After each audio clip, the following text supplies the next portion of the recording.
Hai Champions, jumpa lagi dengan Mr. Kiki. Bagaimana kabarmu? Semoga kalian semua dalam keadaan tubuh yang sehat. Pada saat ini kita akan lanjutkan pelajaran tematik kita, yaitu tematik kelas 5, tema 7, subtema 3. Apabila kalian sudah siap untuk belajar, yuk kita belajar. Muatan PPKN meneladani sikap para pahlawan bangsa. Berbagai sifat pahlawan dalam kehidupan sehari-hari seperti yang pertama, berani adalah sikap tidak takut atau gentar dalam menghadapi bahaya, kesulitan, ataupun tantangan untuk memperjuangkan kebaikan. Nah, kalian bisa lihat ya gambar pahlawan yang berperang melawan penjajah agar penjajah dapat diusir atau keluar dari negara kita. Jadi ada sikap berani yang dimiliki oleh para pahlawan kita. Kemudian yang kedua ada yang namanya sikap gigih.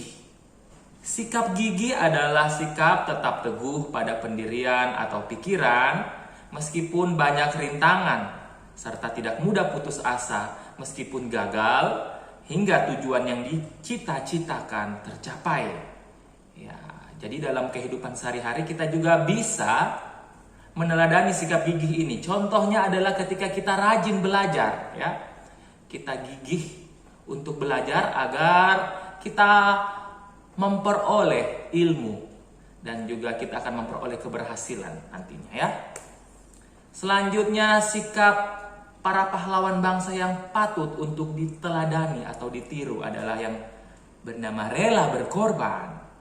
Sikap ini adalah sikap ikhlas hati memberikan sesuatu kepada orang lain, tidak mementingkan diri sendiri atau tidak egois. Ya, sikap rela berkorban ini bisa kita lakukan dalam kehidupan sehari-hari, kita terapkan dengan cara misalnya menolong orang lain, ya. Misalnya kita menolong atau membantu adik kita dalam belajar, ataupun kita memberikan bantuan kepada fakir miskin, ataupun kepada saudara-saudara kita yang terkena bencana alam, kita bisa membantu mereka. Kemudian sifat pahlawan yang keempat adalah berjiwa besar. Ini adalah sikap mau menerima segala kritik, perbedaan, hingga kekalahan dengan lapang dada, serta mau mengakui kesalahan dan memperbaiki kesalahan tersebut dengan penuh tanggung jawab. Sikap berjiwa besar ini sangat penting ya dan perlu untuk kita teladani. Ini adalah salah satu sikap para pahlawan bangsa. Contohnya apabila kita melakukan kesalahan, kita harus punya jiwa besar untuk mengakui kesalahan kita serta meminta maaf kepada orang yang telah kita sakiti mungkin ya, seperti itu. Muatan IPS, kegiatan pembangunan untuk mengisi kemerdekaan. Tujuan dan cita-cita Indonesia dalam Pancasila, dasar negara kita Pancasila dan Undang-Undang Dasar 1945 adalah mewujudkan keadilan dan kemakmuran bagi seluruh masyarakat Indonesia. Untuk itu, pemerintah melakukan berbagai macam pembangunan. Pembangunan dapat diartikan sebagai yang pertama, suatu proses yang dilakukan manusia untuk memperbaiki tingkat kehidupan secara material dan non-material. Dan definisi dari pembangunan yang kedua adalah usaha untuk menciptakan kemakmuran dan kesejahteraan rakyat untuk dinikmati seluruh rakyat secara adil dan merata. Contoh-contoh pembangunan yang dilakukan oleh pemerintah yaitu pembangunan dalam bidang pendidikan, lalu pembangunan dalam bidang kesehatan, dan juga pembangunan dalam bidang kebudayaan. Ya, ini ada tergolong dalam pembangunan non-material ya. Kemudian selanjutnya, pemerintah melakukan pembangunan di semua bidang. Contoh pembangunan yang dilakukan pemerintah adalah pembangunan fasilitas umum, seperti pembangunan bendungan untuk memenuhi kebutuhan air masyarakat, pembangkit listrik, pencegah banjir, dan tempat wisata. Kalian bisa lihat bendungannya seperti ini pada gambar setelah Mr. Kiki sediakan. Lalu yang kedua, pembangunan jembatan sebagai sarana transportasi yang menghubungkan masyarakat dari satu daerah ke daerah lainnya yang mungkin saja terpisah oleh lautan ataupun sungai dan lain-lain. Serta jembatan ini berguna untuk mendorong pemerataan. Kalian bisa lihat jembatannya seperti pada gambar. Lalu muatan IPS yang selanjutnya adalah sejarah lahirnya Pancasila. Sidang pertama BPUPKI pada tanggal 19 Mei sampai 1 Juni 1945 membahas rancangan dasar negara. Terdapat 3 tokoh yang mengajukan pendapat tentang dasar negara. Ya, mari kita lihat dalam tabel. Ya.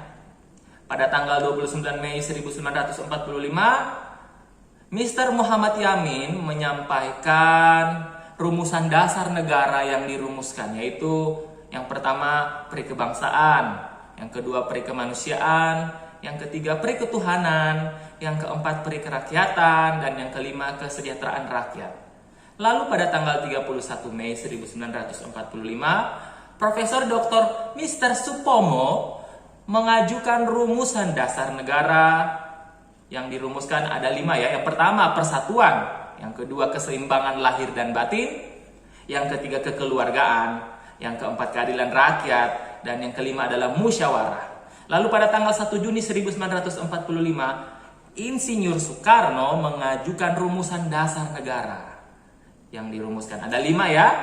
Yang pertama nasionalisme dan kebangsaan Indonesia, yang kedua internasionalisme dan perkemanusiaan, yang ketiga mufakat atau demokrasi, yang keempat kesejahteraan rakyat, dan yang kelima ketuhanan yang Maha Esa. Lalu kelima asas yang diusulkan oleh Insinyur Soekarno disebut Pancasila. Ya, 5 sila, panca artinya 5, berarti 5 sila. Peristiwa ini yang melatar belakangi penetapan Hari lahir Pancasila yang diperingati pada tanggal 1 Juni. Setelah mendapat beberapa perubahan, maka Pancasila sebagai dasar negara dituliskan dalam pembukaan Undang-Undang Dasar 1945 pada tanggal 18 Agustus 1945 yang berbunyi: 1. Ketuhanan yang Maha Esa, 2. Kemanusiaan yang adil dan beradab, 3. Persatuan Indonesia, keempat, kerakyatan yang dipimpin oleh hikmat, kebijaksanaan dalam permusyawaratan perwakilan, dan yang kelima, keadilan sosial bagi seluruh rakyat Indonesia. Materi selanjutnya, upaya melestarikan kebudayaan bangsa Indonesia. Beragam budaya Indonesia harus terus dijaga dan dilestarikan sebagai ciri khas bangsa Indonesia. Kita harus saling menghormati budaya dari daerah lain. Hal tersebut untuk menjaga kedaulatan negara dan ketentraman dalam hidup bermasyarakat. Contoh sikap menghormati dan menghargai budaya daerah lain adalah sebagai berikut. Pertama, tidak membangga-banggakan budaya sendiri. Kedua, tidak menjelek-jelekan budaya daerah lain. Yang ketiga, mau menikmati pertunjukan budaya daerah lain. Dan yang keempat, mau mempelajari budaya daerah lain. Nah, jadi ini ya, keempat sikap yang harus kita lakukan untuk melestarikan kebudayaan bangsa Indonesia. Contohnya di sini ya, ada gambar anak-anak yang sementara latihan menari. Ya, jadi kita bisa mempelajari budaya daerah lain seperti tarian dari daerah lain, walaupun kita tidak berasal dari daerah itu. Itu maksudnya ya. Oke, jadi seperti itu ya video pembelajaran kita pada saat ini. Mr. Kiki berharap agar kalian dapat mengerti dan memahami mengenai materi saat ini. Dan semoga dapat berguna bagi kalian. Pesan Mr. Kiki agar kalian tetap semangat untuk belajar, tetap menjaga kesehatan, dan juga tetap menjaga kebersihan diri dan juga kebersihan lingkungan tempat kalian tinggal. Sampai jumpa pada video-video pembelajaran selanjutnya ya.